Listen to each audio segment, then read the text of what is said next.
Using technology in the classroom. Assistive technology. Assistive technology is any devices, supports, or aids that aid students with disabilities in everyday life, learning, and in the classroom.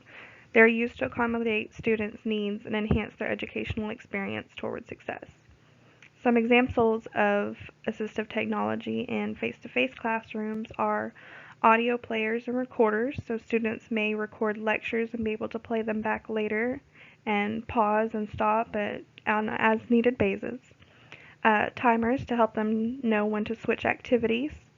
Reader guides and highlighters can help students with reading disabilities to highlight specific words or go line by line to help them slow down and be able to have better assistance in reading. Seat cushions can help students who may fidget and need to move around, and it allows them to kind of have that range of motion without having to get up out of their seat and be less distracting to other students in the classroom. Frequency modulation systems. This can help the hearing impaired by enhancing the teacher's voice while cutting down on any background noise. Calculators, writing support such as pencil grips, assistance with spelling and grammar checkers, and graphic organizers for visual aids. Some other examples of assistive technology for virtual and distance learning can include text-to-speech and speech-to-text.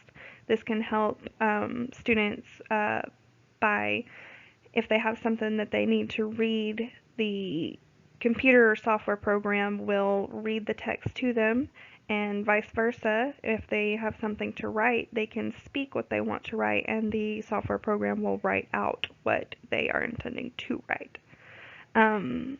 Again, writing supports, word predictors, magnifiers to help with vision, accessibility features such as closed captioning and the ability to change size, color, and fonts of text.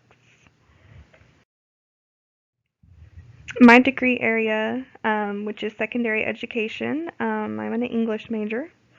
In my concentration, many previously mentioned assistive technology devices can help my students in their education. Speech-to-text as well as text-to-speech can assist with reading and writing assignments. Writing supporters such as word predictors, spell checkers, and various text accessibility features can help those with disabilities such as dyslexia, vision impairments, reading disabilities, and phonetic disabilities. This is some of my hobbies. My favorite hobbies include reading, journaling, cooking, painting, bowling, and playing video games. One of my main goals as a teacher in literature and writing classrooms is to inspire a love of books in my students by finding stories that they can relate to, something that's going to grab their attention. I hope to encourage students in their writing to write what they are passionate about, something that they can give their writing purpose. Rather than a mundane writing activity, encourage them to choose something that they care about and find a way to incorporate it into their writing.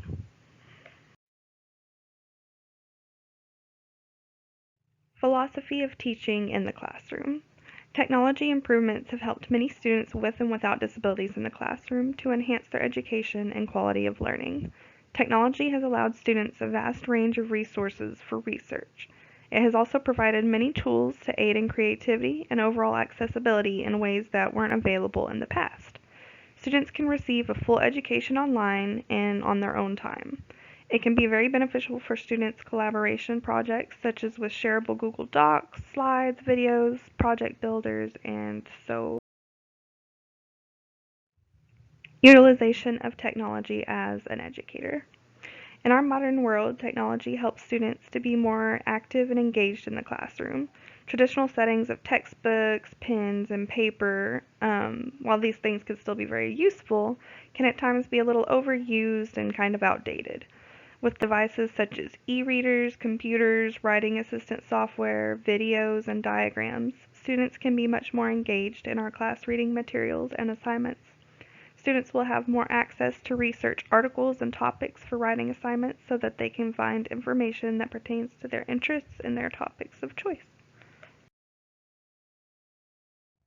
Theory of learning, constructivism. This is my favorite theory.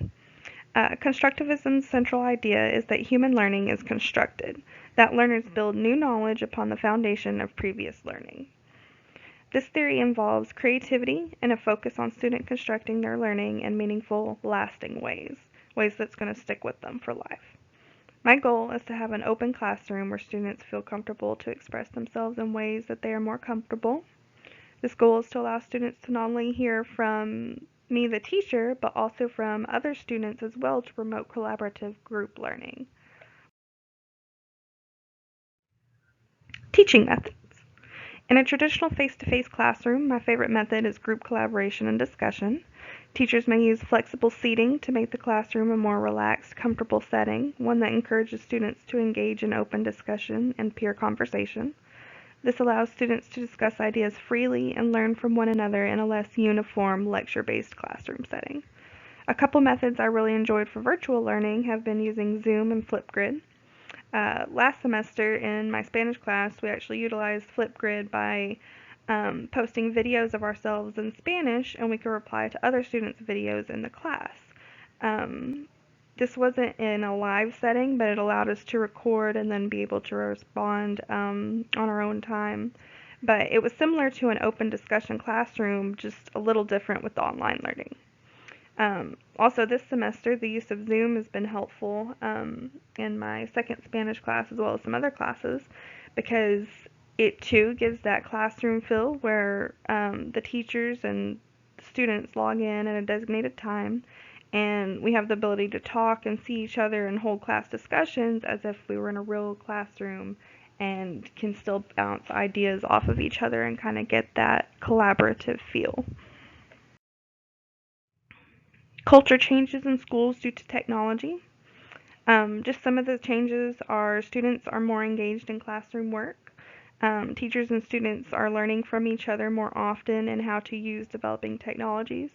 Some cases, the students may be more educated in new technologies than what the teachers are, and the teachers may find themselves learning from the students, and vice versa. So it's still, really geared towards that collaboration on all sides. Technology has promoted collaborative learning and creativity, again. It was given more students access to creative tools and broader research information. Student success through technology. Students can use assistive tools to enhance their educational experience. Students can share projects with peers to find new ways to collaborate in their learning.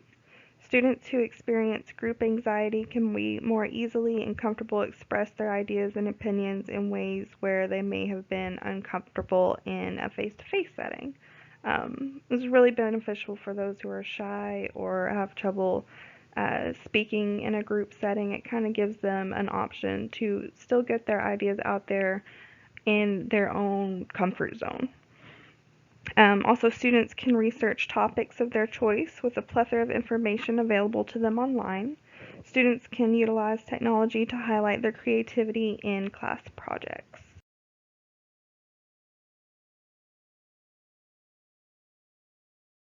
List of my references.